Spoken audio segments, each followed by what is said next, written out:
Hello friends, welcome to Couch Academy. और आज हम बोट एंड स्ट्रीम पे बेस्ड कुछ एग्जांपल सॉल्व करेंगे इस वीडियो में। तो चलिए सबसे पहले हम लोग आपकी बुक की एक्सरसाइज 3.6 का क्वेश्चन नंबर 2 का फर्स्ट प्रॉब्लम लेते हैं, जिसमें बोलता है Ritu can row down stream 20 kilometer in 2 hours.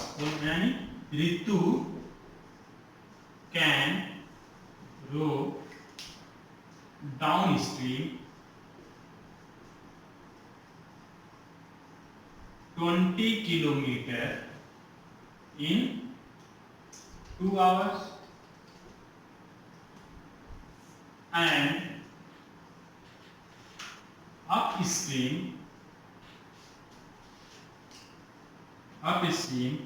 4 kilometer in 2 hours।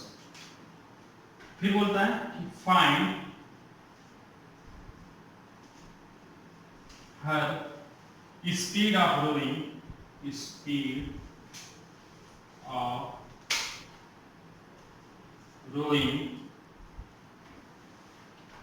still water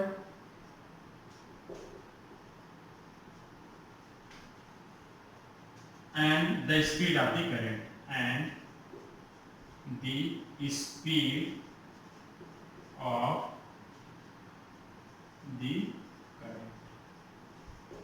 speed of the current मतलब क्या होता है? स्पीड ऑफ द स्ट्रीम होता है, ठीक है ना। तो देखो मैंने बताया था आप लोगों को कि जो अप स्ट्रीम में स्पीड होती है, अप स्ट्रीम में स्पीड क्या होती है? यानी speed in upstream equal to होता है हमारा x माइनस वाई, और स्पीड इन डाउन स्ट्रीम हमारा होता है x प्लस वाई, ठीक है ना। ठीक, अब देखो हमने एक फार्मूला पढ़ा है कि स्पीड इक्वल टू क्या होता है? Distance upon time. क्या फार्मूला होता है? Speed equal to distance upon time. अब देखो अगर मैं क्वेश्चन की बात करूं तो जो डाउन स्ट्रीम होता है उसमें स्पीड क्या होता है? x plus y. और डाउन स्ट्रीम में 20 किलोमीटर ट्रेवल कर रहा है 2 आवर्स में। तो अगर मैं यहां से इक्वेशन बनाऊं तो क्या बनेगा? स्पीड यानी x plus y equal to क्या होगा हमारा? डिस्टेंस यानी 20 किलोमीटर अपॉन टाइम कितना ले रहा है? 2 आवर, यानी x plus y equal to हमारा क्या हो जाएगा? 20 अपॉन 2 यानी 10। ये हमारा हो जाएगा इक्वेशन नंबर 1। ठीक, फिर मैं बात करूं अप स्ट्रीम की, तो देखो अप स्ट्रीम में स्पीड क्या होती है? x minus Y.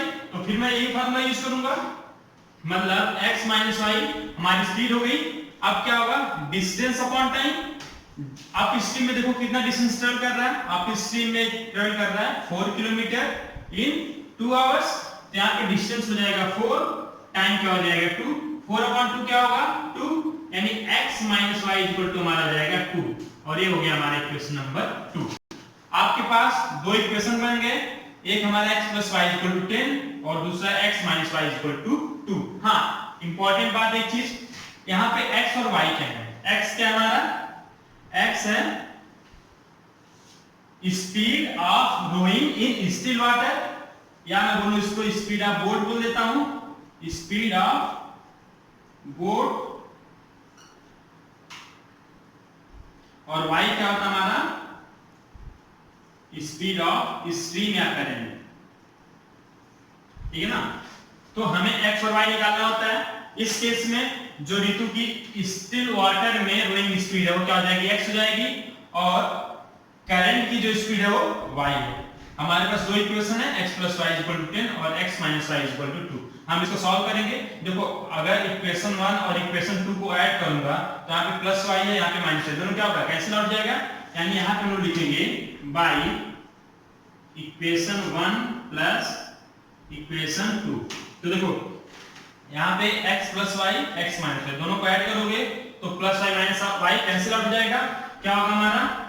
2x is equal to 10 plus 2 12, यानी x इज इक्वल टू क्या आ जाएगा?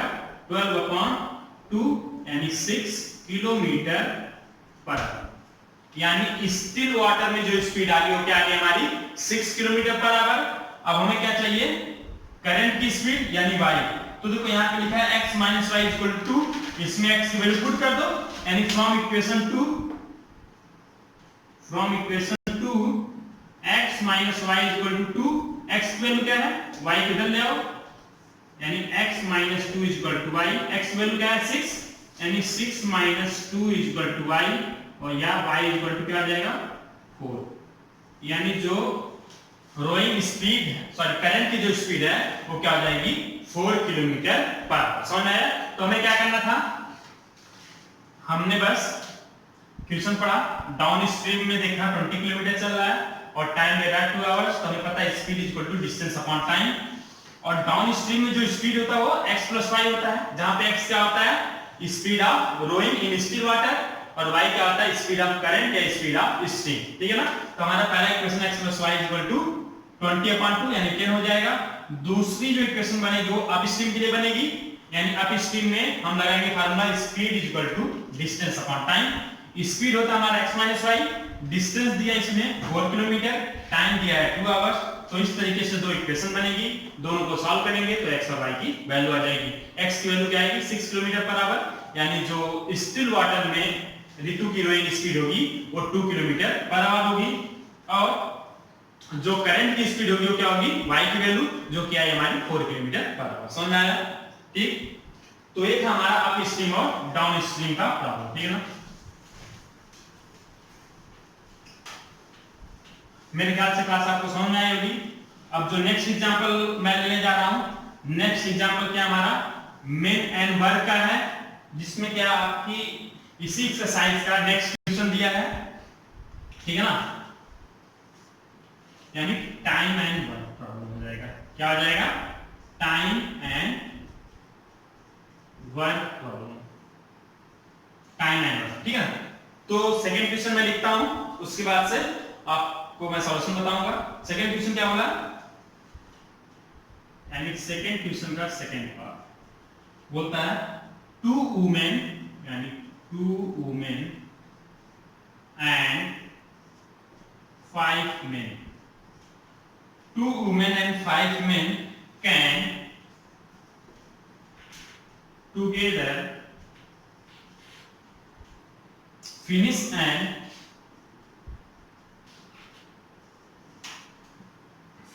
an embroidery work in 4 days.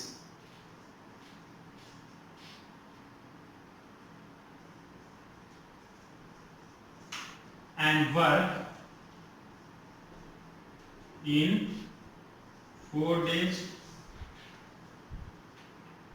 while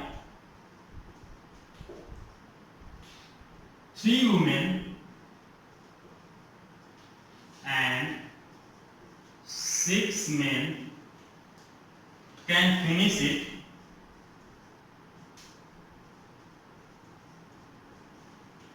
in 3 days.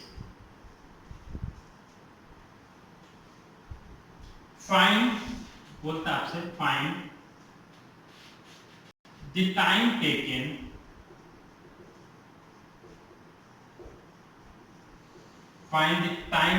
by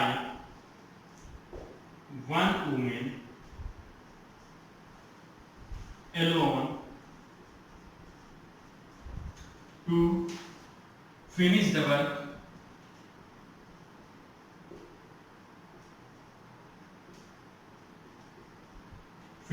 and also that taken by one man alone, and also that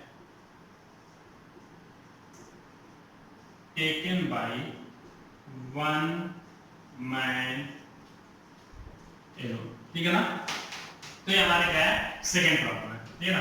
तो देखो इसमें बोला क्या है कि 2 women and 5 men can together finish and work in 4 days while 3 women and 6 men can finish it in 3 days.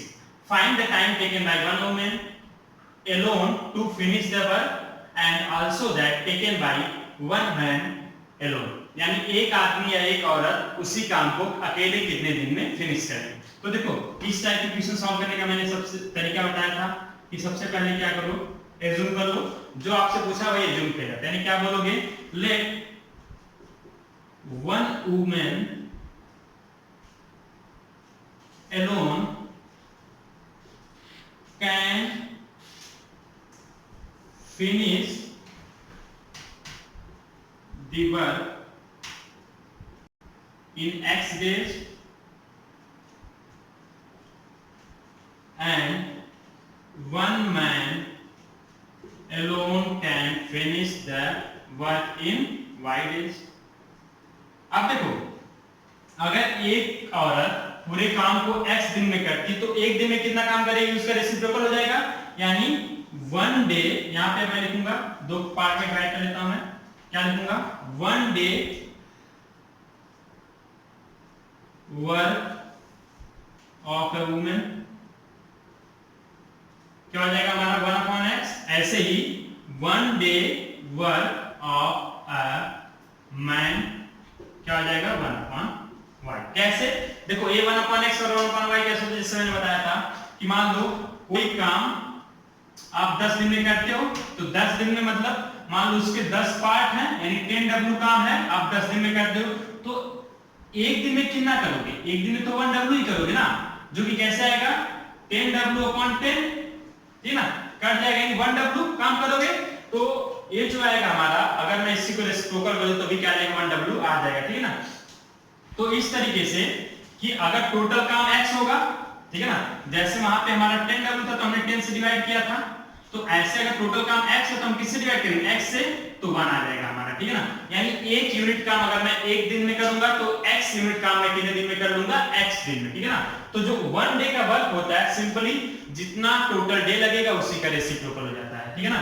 यानी एक women अकेले एक दिन में 1/x काम करेगी और एक मैन एक दिन में अकेले 1/y काम करेगा। अब देखो पहला क्वेश्चन बोलता है कि पहला इक्वेशन जो बनेगा, 2 women and 3 men can together finish and work in 4 days। तो देखो दो औरत जो होगी एक दिन में कितना काम करेगी, अगर एक औरत 1/x काम कर रही है तो दो वुमेन कितना दिन में करेगा, 2/x जाएगा, ठीक है ना, क्योंकि 1 अगर 1/x कर रहा है तो 2/x। सिमिलरली 5 men कितना करेंगे, 5 men जो करेंगे वो 5/y। यह हमारा 2 वुमेन और 5 men का एक दिन का काम आया, कितना आया 2/x प्लस 5/y। ये किसके इक्वल होगा, देखो पूरा काम हमारा 4 दिन में हो रहा है, तो एक दिन में कितना होगा 1/4 हो जाएगा, ठीक है ना, 1/4, क्योंकि अगर 100% काम हो रहा है हमारा 4 डेज में तो 25% तो होगा हमारा एक दिन में, ठीक है ना। तो 2 वुमेन और 5 मेन का एक दिन का जो काम होगा वो क्या होगा 1/4 होगा, यानी 2/x plus 5/y equal to 1/4। ये हमारा बन जाएगा पहला इक्वेशन। मेरे ख्याल से समझ में आया, समझ में आया, ठीक है, अच्छा ठीक है, अगर नहीं आया तो फिर से देखो, देखो यहां तक समझ में आ गया कि late 1 woman alone can finish the work in X days और 1 man Y days में हो गया, ठीक है ना, ये हमने अज्यूम किया। फिर 1 day work of a woman 1/x आ गया और 1 day work of a man 1/y आ गया। अब देखो, अब मैंने बोला कि अगर एक वुमेन एक दिन में 1/x काम करेगी तो बताओ 2 वुमेन एक दिन में कितना करेगा 2/x, तो ये हमारा 2/x हो गया, एक दिन में काम है। ऐसे ही 5 men यानी एक मैन हमारा, एक मैन एक दिन में 1/y काम कर रहा है, तो 5 men कितना करेंगे 5/y करेंगे। ये देखो ये 2 वुमेन और 5 men का एक दिन का काम आ गया, ठीक है ना। और एक दिन का काम कितना होगा, जो टोटल काम अगर 4 दिन में लग रहा है तो 1/4 वर्क इक्वल होगा, तो मैंने किया 2/x plus 5/y equal to 1/4। Equation number 1। Similarly उसी काम को 3 वुमेन और 6 men करना है हमारे 3 दिन में। इसका मतलब एक दिन में कितना काम करेंगे 1/3 करेंगे, ठीक है ना। एक दिन में कितना करेंगे, अगर पूरे काम को ये 3 दिन में फिनिश कर रहे हैं तो एक दिन में 1/3 करेंगे। अब 1/3 कौन कौन कर रहा है एक दिन में, 3 वुमेन और 6 men, यानी 3 वुमेन का क्या हो जाएगा 3/x। कैसे, जैसे 1 वुमेन एक दिन में 1/x कर रही थी तो 2 वुमेन 2/x की, उसी तरीके से 3 वुमेन एक दिन में कितना काम करेंगी 3/x, और 6 men है तो 6 men एक दिन में कितना करेंगे, एक दिन में अगर एक मैन कर रहा है हमारा 1/y तो 6 करेंगे हमारा 6/y, क्योंकि डायरेक्ट मल्टीप्लाई कर दोगे। अब क्या है, हमें कुछ नहीं, बस 2 इक्वेशन है, इनको सॉल्व करना है। अब 2 इक्वेशन सॉल्व करने का तरीका आपको पता है, 2 तरीके हैं यहाँ पे। आप चाहो तो 1/x को क्या मान लो v मान लो और 1/y को क्या मान लो u मान लो, उसके बाद से एलिमिनेशन मेथड से सॉल्व कर लो। अदरवाइज आप क्या करो, यहाँ पे न्यूमरेटर दोनों के इक्वल कर दो। न्यूमरेटर इक्वल करने के बाद यहाँ पे 2 है, यहाँ पे 3 है, तो क्या करो इसको 3 से और इसको 2 से मल्टीप्लाई कर दो, तो जब इसको 3 से मल्टीप्लाई करोगे, इसको 2 से मल्टीप्लाई करोगे तो क्या आएगा, ये 6 होगा और ये भी 6 होगा, ये दोनों कट जाएंगे, उसके बाद y की वैल्यू आ जाएगी, ठीक है ना। तो दोनों तरीके में से जो भी आप चाहो उससे कर लो। चलो मैं करता हूं, 1/x को y 1/x को v मानता हूं और 1/y को u मानता हूं। तो हम करेंगे let 1/x equal to v and 1/y equal to u, ठीक है ना। तो जो इक्वेशंस हमारे क्या आ जाएंगे, इसमें पुट करोगे तो जो पहला इक्वेशन आ जाएगा हो जाएगा हमारा 2v plus 5u equal to 1/4। Second हो जाएगा हमारा 3v plus 6u equal to 1/3, ठीक। ये हमारा इक्वेशन नंबर 3 हो जाएगा और ये इक्वेशन नंबर 4। अब क्या करोगे, इक्वेशन नंबर 3 इक्वेशन नंबर 4, आप क्या करें, इसको 3 से और इसको 2 से, अगेन वही चीज देखो, यहाँ भी मैं 3 से मल्टीप्लाई कर सकता था और 2 से फिर इसको सब्ट्रैक्ट कर देता, यहाँ भी वही करना पड़ेगा। तो हम क्या करेंगे, बाय इक्वेशन 4 को किससे मल्टीप्लाई करेंगे, 2 से, यानी इक्वेशन 4 इंटू 2 माइनस, देखो हम इसमें 2 से मल्टीप्लाई करेंगे तो 6 हो जाएगा और इसमें 3 से मल्टीप्लाई करेंगे ये भी 6 जाएगा, फिर माइनस कर देंगे एंड इक्वेशन 3 मल्टीप्लाइड बाय 3, ठीक है ना। आप देखो जब इसको मैं 2 से मल्टीप्लाई करूं तो क्या होगा मेरा 6v plus 12u is equal to 2/3 और दूसरा इसको 3 से मल्टीप्लाई करो क्या हो जाएगा 6v plus 15u is equal to 3/4। Minus करो, minus minus minus minus cut जाएगा, 6v और 6v कैंसिल आउट जाएंगे। अब देखो 12u माइनस 15u क्या होगा हमारा माइनस 3u हो जाएगा, 2/3 माइनस 3/4 यानी ये हो जाएगा 2/3 माइनस 3/4। एलसीएम ले लो 12 आ जाएगा, ठीक है ना, और ये क्या हो जाएगा 4 2 जा 8 3 3 जा 9 यानी 8 माइनस 9। तो देखो 8 माइनस 9 क्या होगा -1 होगा, यानी minus 3u is equal to -1/12। Minus से माइनस कट जाएगा, u इज इक्वल टू क्या आ जाएगा 1/12 into 3 यानी 1/36। u की वैल्यू क्या आ गई 1/36 और u हमने क्या माना था y को, यानी यहां से हो जाएगा हमारा 1/y इक्वल टू 1/36, मतलब y की वैल्यू आ गई 36। यानी y क्या था हमारा 1 मैन, एक आदमी अकेला पूरे काम को कितने दिन में करता है, तो एक आदमी पूरे काम को कितने दिन में करेगा अकेला 36 डेज में। अगर y की वैल्यू आ गई तो इन इक्वेशंस में से किसी में भी आप y की वैल्यू पुट कर दो, आपको x की वैल्यू मिल जाएगी, ठीक है ना।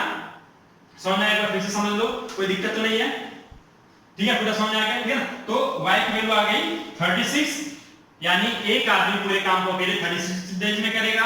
अब मैं किसी एक इक्वेशन में y की वैल्यू पुट करूंगा, x की वैल्यू आ जाएगी। तो मान लो मैं इसी इक्वेशन में पुट करूंगा तो मैं इस पोर्शन को रद्द कर देता हूं, ठीक है ना। हम इसमें क्या करते हैं y की वैल्यू पुट करते हैं, तो हमारा जाएगा 3/x plus 6/36 is equal to 1/3। 6/36 का 1/6, इसको इधर लाएंगे तो हो जाएगा हमारा 3/x is equal to 1/3 minus 1/6। देखो 1/6 कहां से, जब इसको काट दोगे तो 1/6 आ जाएगा।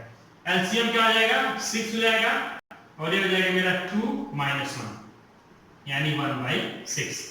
तो देखो 3/x इक्वल टू 1/6, तो क्रॉस मल्टीप्लाई कर दो, x इक्वल टू क्या आ जाएगा 3 into 6 यानी 18, यानी एक वुमेन अकेले पूरे काम को कितने दिन में करेगी 18 डेज में। समझ आया, क्योंकि x की वैल्यू क्या है 18 और वही हमने अज्यूम किया था one women alone can finish the work in x days, यानी हमारा x की वैल्यू क्या आ गई 18। तो एक औरत अकेले पूरे काम को 18 डेज में करेगी और एक मैन पूरे काम को अकेले 36 डेज में करेगा, ठीक है ना।